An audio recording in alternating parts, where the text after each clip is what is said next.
Hey pretties, thanks so much for tuning into another one of my weight loss videos. I appreciate the weight loss community so much, especially the weight loss surgery community.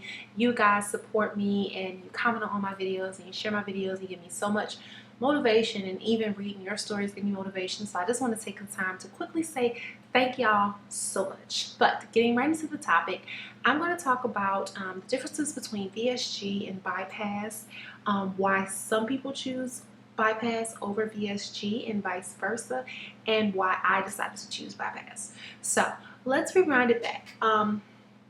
The very first time, well, not the very first time, because I thought about weight loss surgery previously in the past, but I don't think I ever thought about it seriously.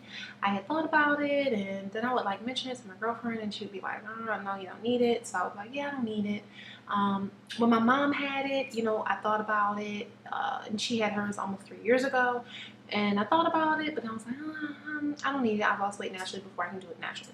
But I would say the very first time I seriously thought about it, and I can't remember his name. I really hate this because I really would love to just tell him thank you.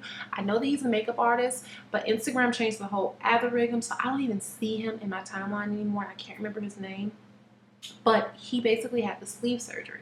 At this time, I didn't even know what sleeve was, what VSG was, anything. The only surgery that I knew that you could have weight loss wise was gastric bypass and lap band.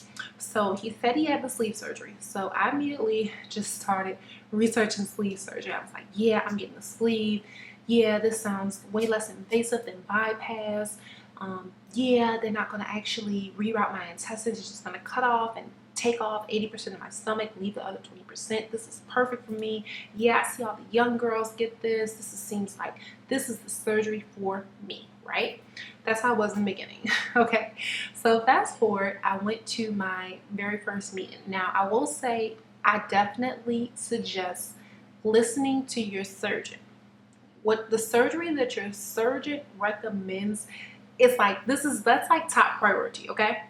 So it's top priority what your surgeon recommends, and then it's this what you think. So this is like level 1. This is like level 2, your thoughts and your opinions, and this are level 3 is other people's thoughts and opinions, and so forth and so forth, right? But I definitely recommend that you consider what your surgeon says first.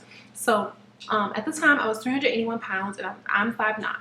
My surgeon told me that she felt for the most loss, the best surgery would be bypass. So at this point, I'm crushed because I went in there already thinking to myself, oh yeah, sleeve, sleeve, sleeve. Now, my surgeon was very cool. She was just like, listen, if you want to have the sleeve, you feel you do best with the sleeve, you feel you're going to do good with the sleeve, get the sleeve, girl, no problem. But when she said bypass, I really was just concerned, and I started doing my research and figuring out what were some of the complications of sleeve, why some people didn't like sleeve, whatever. So one of the big reasons why I chose the bypass over the sleeve, and why some other people may, is because it can cause acid reflux. Now, acid reflux, that's when your chest is burning, it feels like you have to vomit, it feels like from what I understand, the worst heartburn that you've ever gotten. Now, I don't get heartburn very much, and I don't have acid reflux. So I was just like, I don't want to run the chance of getting acid reflux. Definitely, if you have acid reflux, I would definitely lean more towards the bypass if I was you, because I hear it can work 50-50. It can either take the acid reflux away, or it can increase the acid reflux. And you don't want to be, already not eating and not drinking much, and acid reflux, just it's a whole nother mess. So that was one of the reasons why I was like, okay, I'm not going to go with the sleeve.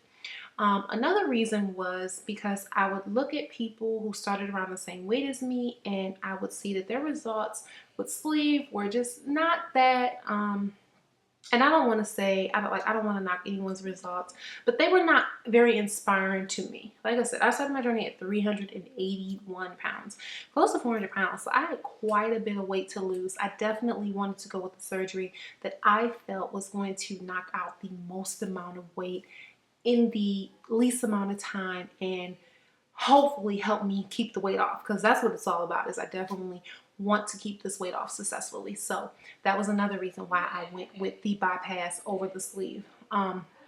Lastly, I went with the bypass over the sleeve just because it's more research on it. Now the sleeve, let me explain what the sleeve, the whole purpose of the sleeve was. So the purpose of the sleeve was to eventually be converted into a duodenal switch surgery, DS surgery, which was the surgery I found out even after I had gastric bypass. This is a whole nother thing.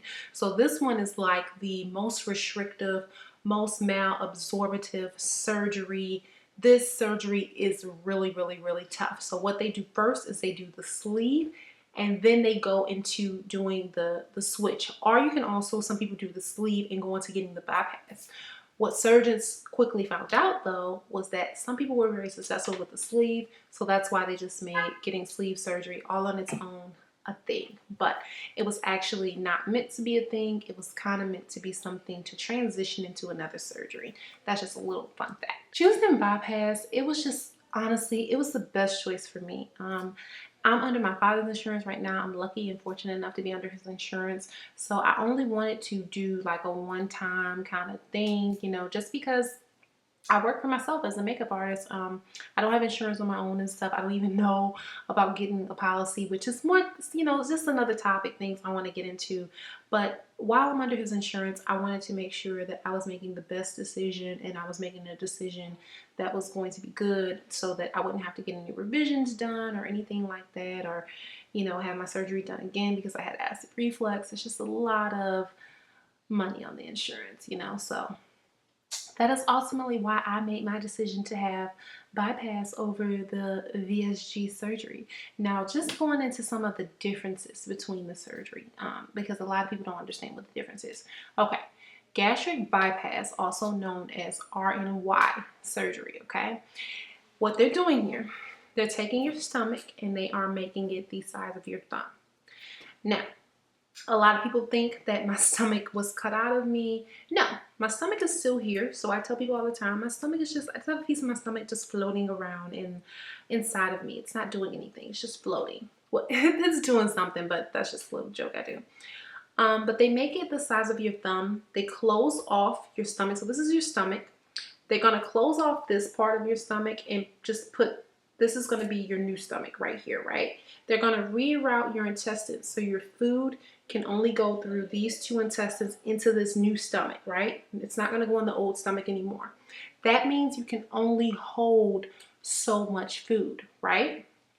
When you get the VSG surgery, what happens is this is your stomach and they take away maybe this, like these 3 fingers, and they leave you with this much of a stomach, right? And they pull this out of you. Yeah, so graphic. They pull this out of you and it's just gone. It's gone. I've heard many things that the stomach can grow back. Some people say the stomach can't grow back. I don't really know, y'all. I'm not no surgeon. I'm not a medical professional. I'm just telling y'all what I researched, what I learned, and I'm just sharing it in a video form, hoping it will help somebody. But those are the main differences between the surgeries and what they actually do. There is also lap band, but I don't recommend lap band to anybody because I know far too many people who got lap band and had to end up getting a second weight loss surgery, either the VSG or the bypass. So for that reason, I don't think lap band is for anybody. I really hope this video was clear. It explained the surgery. It explained why I had this surgery over, why I had bypass over VSG, and it just really broke down some differences. I'll leave some things in the description box too, just in case this video wasn't clear enough. But let me know what other weight loss topics y'all want to hear about. I am recording right now a vlog of what I eat in the day.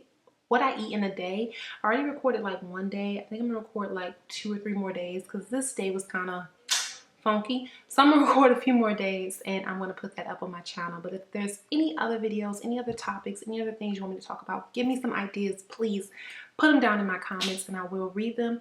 Don't forget to subscribe and share this video and thumbs up. Until then, stay pretty, stay healthy, and I'll see you on the next video.